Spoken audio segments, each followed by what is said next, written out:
ओम नमो भगवते वासुदेवाय। आज है दिव्य पावन पवित्र एकादशी और आज रात्रि तक आप सभी को बड़े सरलतम तरीके से अपने घर में एक दिव्य दीपक का उपाय जरूर से करना है। कहा जाता है एकादशी तिथि पर कोई भी कार्य हम करते हैं तो हमारे पितृ भी इसका सुख प्राप्त करते हैं और इसका सुख का जो अनुभव होता है थोड़ा सा हिस्सा उन्हें भी प्राप्त होता है और उन्हें मोक्ष होता है और फिर पितरों का आशीर्वाद होता है तो जीवन समृद्ध हो ही जाता है।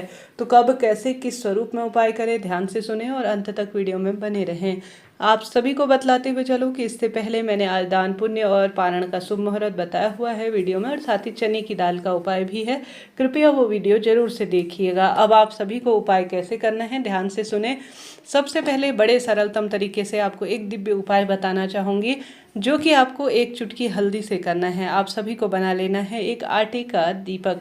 आटे का दीपक भी बना सकते हैं, ना बना पाने की स्थिति में मिट्टी का पात्र आप एक दीपक स्वरूप में ले सकते हैं। साफ सुथरा दीपक हो और उसमें आपको सबसे पहले एक चुटकी हल्दी डाल देनी है। हल्दी माँ लक्ष्मी को आकर्षित करती है और जीवन में समृद्धि भरती है और हल्दी जो है जिस भी दीपक में प्रज्वलित होती है, यह हल्दी का कोई भी उपाय अपने आप में भाग्य की रेखाओं को प्रज्वलित करता है। तो हल्दी का आप एक दीपक बनाएं, उसमें घी थोड़ा सा डालें, साथ के साथ संभव हो तो एक कमल गट्टा भी उस दीपक के अंदर डाल लीजिएगा, क्योंकि कमल गट्टा माँ लक्ष्मी का साक्षात स्वरूप है और लक्ष्मी मैया को जो चीज़ें प्रिय हैं वह श्री हरि विष्णु को स्वतः ही प्रिय हो जाती हैं। तो आप सभी को इस दीपक को पूर्ण रूप से प्रज्वलित करना है। अपने घर के मंदिर में ही ओम नमो भगवते वासुदेवाय महामंत्र का जाप करते हुए पूरे घर में इसकी सबसे पहले आपको आरती कर लेनी है और इस जो है दीपक को घंटी बजाते हुए पूरे घर में पूर्ण रूप से घूम जाना है, ताकि घर में कोई नकारात्मक ऊर्जा है तो उसका नाश हो और सकारात्मकता परिवार में पूर्ण रूप से अपना घर जो है कर सके।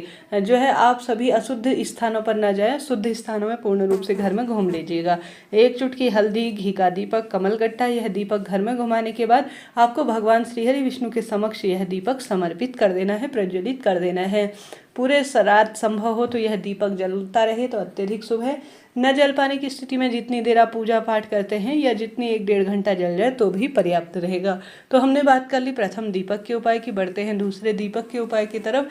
जैसा कि आप सभी को आवश्यक रूप से यह दीपक विशेष तौर पर तुलसी की लकड़ी का जलाना है। आप जानते होंगे आज के दिन तुलसी की लकड़ी का हवन, तुलसी की लकड़ी से पूजन, तुलसी की लकड़ी को घिसकर हरि चंदन बनाना श्री हरि विष्णु की असीम कृपा प्राप्त करने और उनके जो है अपने आप में घर परिवार में वास करने के लिए माना जाता है।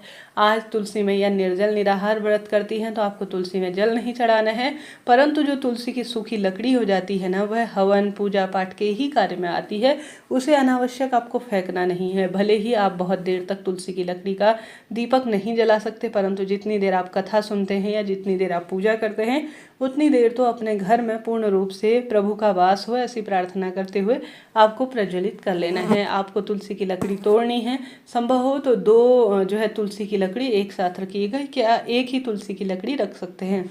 फिर अब उस तुलसी की लकड़ी में आपको या तो रुई लपेटनी है या कच्चा सूत कलावे के रूप में जो होता है उसे भी लपेट सकते हैं। अब कई भक्तजन क्या तुलसी की लकड़ी को जलाकर जो है उसका ही आरती कर देते हैं, ऐसा सही नहीं है। हमेशा तुलसी की लकड़ी का दीपक बनाना है। तो दीपक किससे बनता है? रुई से, और उसके अंदर जब घी इत्यादि प्रयुक्त होता है तो वही आपको प्रयोग करना है। आपको तुलसी की लकड़ी लेनी है, उसमें घी लगा लेना है, पूर्ण रूप से घी में डुबोना है और उसमें रुई या कॉटन आपको जैसा भी है कपड़ा जो भगवान जी को वस्त्र रूप में समर्पित करते हैं वह लपेटना है।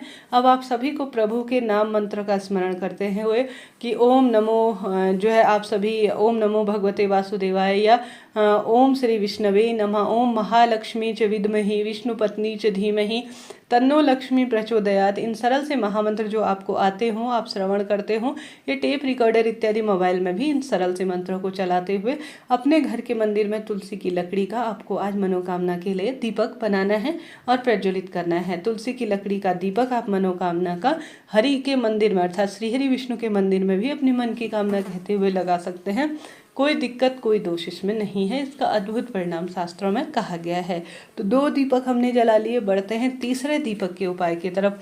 इनमें से जो आपको सरल लगे या आप कर पाएँ या कोई सा भी जो आपकी इच्छा शक्ति सामर्थ्य है, चाहे तो प्रथम वाला करें, चाहे तो तुलसी का लकड़ी का तो हर एक व्यक्ति को अपने साथ करना ही है, चाहे तो यह तीसरा मैं बताने जा रही हूँ वह करना है। गुरु जी कहते हैं जब भी आपके घर पर एकादशी हो, अष्टमी हो, अमावस्या हो, पूर्णिमा हो और विशेष तिथि पड़े तब आपको यह 5 दीपकों का दान जरूर से करना चाहिए। 5 दीपक आटे के या मिट्टी के अपने पूजा की थाली में रख लेना है और उनमें भर लेना है घी।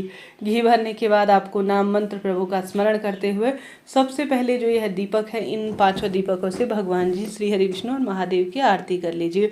आरती करने के बाद आप सभी को आवश्यक रूप से सबसे पहला दीपक कि हे महादेव, हे श्री हरि विष्णु, आज की दिव्य तिथि में मैं कुछ विशेष नहीं कर पा रही हूँ जीवन को समृद्ध करने के लिए, कृपया मेरे भाग्य की रेखाओं को प्रबल करें, ऐसी प्रार्थना करते हुए घर के दरवाजे पर सबसे पहले आपको एक दीपक लगाना है। साथ के साथ दूसरा दीपक अपने घर के मंदिर में आपको लगाना है।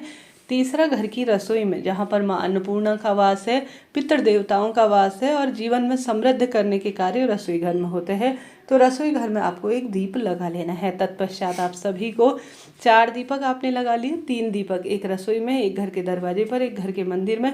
उसके बाद आपको चौथा दीपक माँ तुलसी के समक्ष लगाना है। तुलसी माँ सदा सर्वदा पूजनीय है, माँ भगवती की स्वरूप है, माँ लक्ष्मी की स्वरूप है और श्री हरि विष्णु की प्रिया है, तो तुलसी माँ में भी एक दीपक आपको लगा लेना चाहिए। साथ के साथ आप सभी को आवश्यक रूप से किसी खुले स्थान पर, चाहे तो पीपल, बेलपत्र, आंवला, शमी, इन स्थानों में लगा सकते हैं, चाहे तो आप सभी महादेव या श्री हरि विष्णु के मंदिर में, जहाँ भी आपकी इच्छा है। कुल मिलाकर इन स्थानों में से किसी एक स्थान पर पहुंचकर आप दीप दान कर लीजिएगा।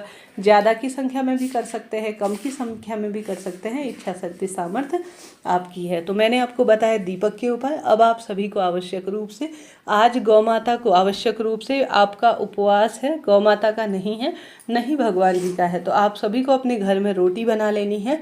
रोटी में रखना है थोड़ा सा गुड़ या चना भी रख सकते हैं, जो भी मीठा है घर में, शक्कर इत्यादि वह रखें। और सोमक पितृ का नाम लेना है। किसका? सोमक पितृ का। गुरुजी कहते हैं जब भी एकादशी, दशमी और द्वादशी पड़े, तीनों तिथियों में कोशिश करनी चाहिए कि सोमक पितृ का नाम लेते हुए गौ माता को आप रोटी खिलाएं। न खिला पाने की स्थिति में सिर्फ एकादशी, द्वादशी या जब भी आपको याद आए तभी सोमक पितृ का नाम लेकर आपको गौ माता को रोटी खिलानी चाहिए। यह उपाय बहुत सार्थक है और लाख गुना फलों की प्राप्ति करवाता है। साथ के साथ अगर आज शिव मंदिर में जाकर शिवलिंग पर आप जल चढ़ाते हैं तो 3 बार स्वधा स्वधा स्वधा बोलें, ऐसी मान्यता है। पार्वती मैया की नानी है स्वधा माता और पितरों की यह देवी कही जाती हैं। तो अपने घर के मंदिर में शिवलिंग पर जल चढ़ाएं या महादेव के मंदिर में 3 बार आपको स्वधा जरूर से बोलना चाहिए। ज़्यादा पितृदोष है तो स्वधा स्रोत का भी पाठ कर सकते हैं, इच्छा शक्ति आपकी है। इतने सारे उपाय मैंने आपको बताए, इससे पहले भी चैनल पर वीडियो के माध्यम से बताए गए हैं। साथ के साथ आप सभी को आज एक मिट्टी के पात्र, मटके का दान करना है शाम तक जरूर से। उसमें कुछ रुपए रखिएगा, कुछ आप सभी उसमें वस्त्र रखिएगा, ब्लाउज पीस ही सही, परंतु पीले रंग का बहुत शुभ माना जाता है। और मौसमी फल, चीनी इत्यादि, शक्कर इत्यादि रखकर आप किसी ब्राह्मण देवता को दान में जरूर से आज रात्रि तक दीजिएगा। पशु पक्षियों के लिए जलपान की व्यवस्था करते हैं, या जो मानव स्वरूप में जिनका आज उपवास नहीं है वह अगर व्रत करते हैं तो बहुत अधिक इसका शुभ फल मिलता है। रोग, संकट, कष्ट, पीड़ा से मुक्ति मिलती है और साल की सबसे बड़ी एकादशी का अपने आप में शुभ परिणाम मिलता है। आज अपने घर पर ओम नमो भगवते वासुदेवाय महामंत्र की 1 माला का जाप करना भी अद्भुत परिणाम देता है। तो देर रात्रि तक इस कार्य को भी घर पर कर सकते हैं, कहीं नहीं जाना है। हर हर महादेव, जय शिव शंभू, राधे राधे।